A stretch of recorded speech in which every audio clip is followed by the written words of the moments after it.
ధన్యవాదాలు స్పీకర్ గారు. ఇప్పుడే సుప్రీంకోర్టు ఇచ్చినటువంటి తీర్పు ఎస్సీ ఎస్టీ వర్గీకరణకు అవసరమైనటువంటి సుప్రీంకోర్టు చరిత్రాత్మకమైనటువంటి తీర్పు వెలువరించింది. నాటి 5 సభ్యుల ధర్మాసన తీర్పును కొట్టేస్తూ 7 ధర్మాసన సభ్యులతో కూడినటువంటి తీర్పు 6 సభ్యులు సపోర్ట్ చేస్తూ ఈరోజు ఈ వర్గీకరణను మరి ఆమోదించడం చాలా సంతోషం. నరేంద్ర మోడీ గారు 70 సంవత్సరాలుగా ఎవరు చేయనటువంటి సాహసం నరేంద్ర మోడీ గారు బాటిచ్చారు. వారికి అండగా నిలబడ్డారు.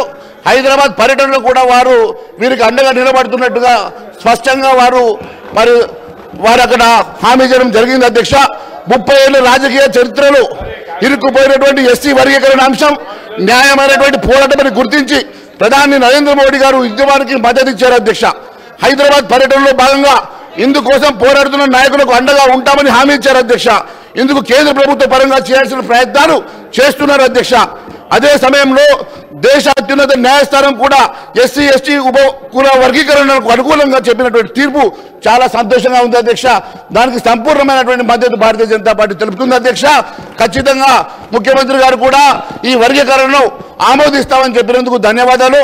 మేము ఖచ్చితంగా ఇది ఆమోదించి మరి మీరు కూడా ఖచ్చితంగా జీవో ప్రకారము మరి ప్రతి రిక్రూట్మెంట్లో కూడా ఈ వర్గీకరణ ఆమోదించాల్సిందిగా కోరుతా ఉన్నాం. అధ్యక్ష, మరి ఎన్నో సంవత్సరాలుగా వారి కళ ఈరోజు నెరవేరినందుకు సంతోషంగా ఉంది. అధ్యక్ష, ధన్యవాదాలు.